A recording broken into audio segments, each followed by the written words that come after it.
adult snails get between 7 to 10 centimetres tall and about 20 plus centimetres long. They need a lot of calcium to keep their shells strong and healthy. So you provide a cuttlefish bone, which they can eat, and that will give them enough calcium to keep their shells in good condition. The shells are very tough, and they have the heaviest metal content of any snail species in their shells. They can eat lettuce, cucumber, cabbage, courgette, spinach, cress and watercress. They can also have apples, melon, grapes and banana, but if they have a food that goes off very quickly like banana or apple, then you should remove it once it goes brown to avoid your snail getting ill from eating it. They can also have grass or dandelions, but you have to make sure that they're free from chemicals when you give them to them, because otherwise you become poorly from all that as well. They also have to be bathed once a week to keep them fresh and free from pests. You just put them in a shallow dish at room temperature and run water over their body and shell to clean them. If they're particularly dirty, you can use a soft toothbrush or your finger to clean their shells. And you have to be careful because they can drown in just a few millimetres of water as well. So you have to be very careful with them.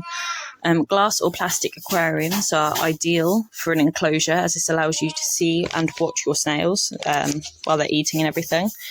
They need to be kept at around 24 to 30 degrees. So in winter, a heat mat is advisable to keep the enclosure warm just on one side. And then they have a warm side and a cooler side. Peat-free compost can be used as a substrate, which snails like you to keep moist, so don't allow it to get soggy. You can add leaf litter or sphagnum moss also to help keep their environment damp, as it locks in moisture. A plant spray is a good way of moistening the enclosure, but it can't have been in contact with any sort of chemicals. So having one that's just the sole use for keeping your enclosure clean, moist is the best, and just spray it every other day with warm water. If snails are kept in incorrect conditions, they will seal the opening to their shell. Once you've resolved any housing issues, you can encourage the snail to come back out of their shell by bathing them in lukewarm water as well.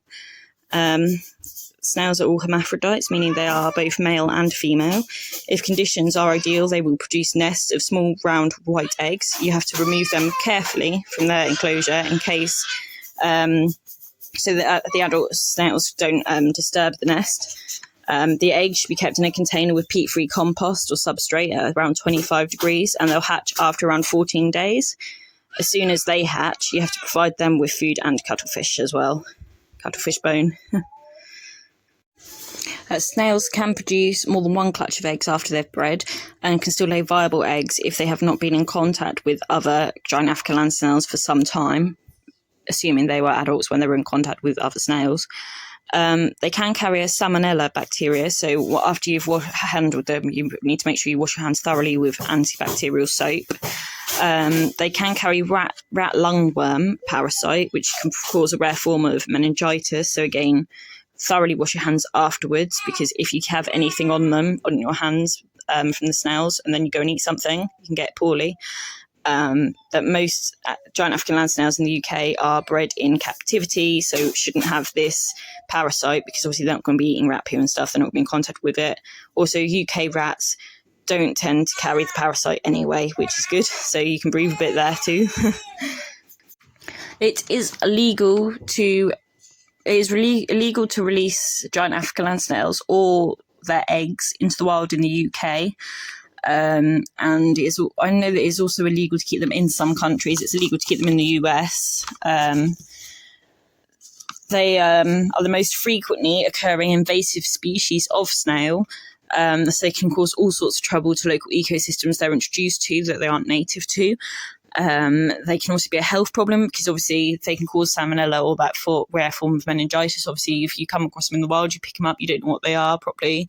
You go home, you don't wash your hands properly, they can get ill, So they can be a public health issue as well. So that's why a lot of places you're not allowed to keep them, or if you keep them, you're not allowed to release them. So you just have to be aware that, if you've got your land snails, you've got them, you can't get rid of them. You've got to love them. And they are really cute, aren't they? He didn't want to come with a cuttlebone, this one. Bless him.